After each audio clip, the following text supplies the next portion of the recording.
喺人生嘅旅途上，靈魂嘅鋪陳入面，難免會碰到或者遇上卡關或者迷惘嘅時間點。咁喺呢個迷惘期嘅時候，你可以做啲咩呢？有3個建議俾你，你可以睇下點樣去處理。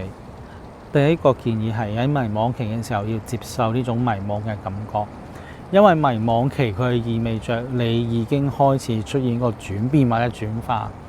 呢個係身體上嘅轉變、意識上嘅轉化、情緒上嘅更替等等，所有嘅改變都會令到你進一個叫做蛻變嘅狀況。喺呢個過程係辛苦嘅，因為你成日想揾個突破口，但係揾唔到。唔緊要，接受呢種狀況，接受呢種狀態先。你暫時唔需要做任何嘢，亦都唔需要急於去求變改變或者揾個出入口。你淨係要問清楚自己，到底有邊啲地方真係令到我感覺到不適同埋不舒服。意思係指，例如你覺得對鞋夾腳個生好窄，唔啱着，呢啲唔舒服嘅感覺，佢一定有原因啊嘛。所以你要倒推揾翻出嚟，到底係邊一樣嘢令到你喺呢個本身做開嘅生活節奏或者生命歷程入面感覺到唔舒服，你要去更換去改變。你再要問自己，我要換啲咩？我要點樣去處理？我要點樣去選擇去更替呢樣嘢？第二個建議，迷惘嘅時候更加應該要去玩。好多人會陷入一個迷思嘅狀況，就會覺得自己只要出現迷惘期唔去做嘢，就會自責內疚，就會覺得自己不思進取，唔夠努力。其實唔係嘅，你越係迷惘嘅時候，你越係應該放低手上嘅嘢去玩，去做其他嘢先。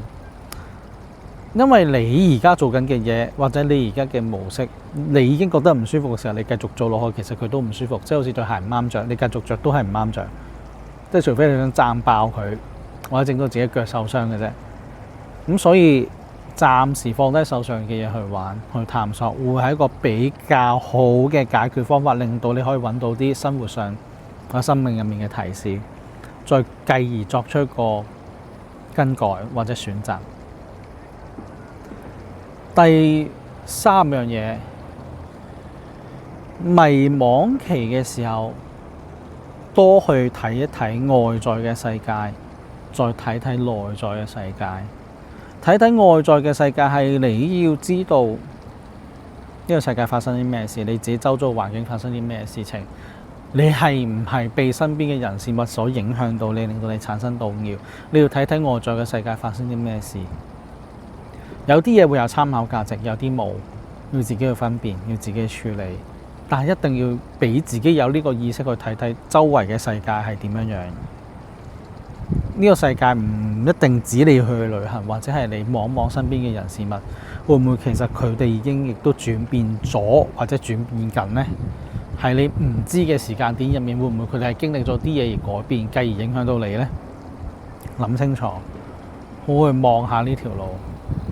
而另外一樣嘢就係要你睇完外面世界，你都要睇翻自己內在嘅世界。